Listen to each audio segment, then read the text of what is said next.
Laymen's evangelical fellowship స్థాపకులు దానియేలు గారు 1962వ సంవత్సరం మే మాసము 2వ తేదీన చేసిన ప్రసంగము 119వ కీర్తన 112వ వచనం.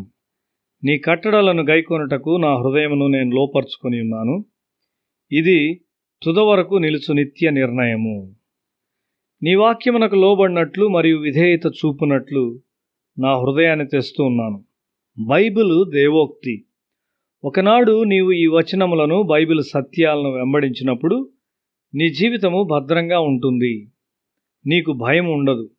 నీవు పరిశుద్ధాత్మతో నింపబడినప్పుడు నీవు ఒక ప్రవక్త వలె మాట్లాడుతావు.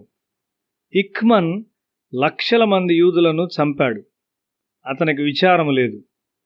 అతడు క్షమాపణ కొరకు దయచూపమని క్లెమెన్సీని ప్రాధేయపడినాడు. అతడెన్నడూ పశ్చాత్తాపడలేదు.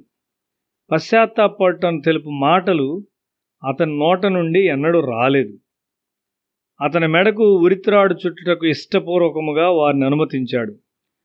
అతడు చంపబడుచుండగా అతడు ఒక నిర్దాక్షిణ్యమైన కఠినమైన ముఖముతో నిలువబడ్డాడు. అతని మనసులో తీర్పును గూర్చిన గుర్తింపు లేదు, సత్యాన్ని గూర్చిన గ్రహింపు లేదని చెప్పడంతో ఇది సమానము. జంతువులకు న్యాయమును గూర్చిన గ్రహింపు లేదు. బలమైన జంతువులు బలహీనమైన వాటిని తింటాయి. యెషయా గ్రంథము 32వ అధ్యాయం 16వ వచనము. అప్పుడు న్యాయము అరణ్యములో నివసించును, ఫలభరితమైన భూమిలో నీతి దిగును. ఇక్మన్ హిట్లర్ యొక్క తత్వాన్ని అనుసరించాడు. ధనవంతులు పేదవారి మీద జీవిస్తారు. నీతి సంబంధమైన పనులు సమాధానం తీసుకొని వచ్చును.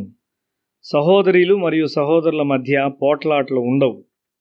వృద్ధాప్యంలో ప్రతివారు నెమ్మదిని, సమాధానమును కోరుకుంటారు. హృదయంలో మొదట నెమ్మది ఉండవలసి ఉన్నది. మానవ హృదయంలో యుద్ధము అనగా పోరాటం ఉన్నదని బైబిల్ చెప్తూ ఉన్నది. అక్కడ సమాధానం ఉన్నట్లయితే అది ఇతరులకు వ్యాపించవలసి ఉన్నది. ఎల్లప్పుడూ సమాధానకరమైన, ఆదరణకరమైన మరియు ప్రేమపూర్వకమైన మాటలు మాట్లాడుము. యెషయా గ్రంథము 32వ అధ్యాయము 18వ వచనము.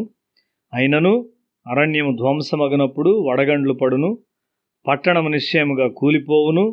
సమస్త జలముల యొద్దను విత్తనములు చల్లుచు ఎద్దులను గాడిదలను తిరుగనిచ్చు మీరు ధన్యులు.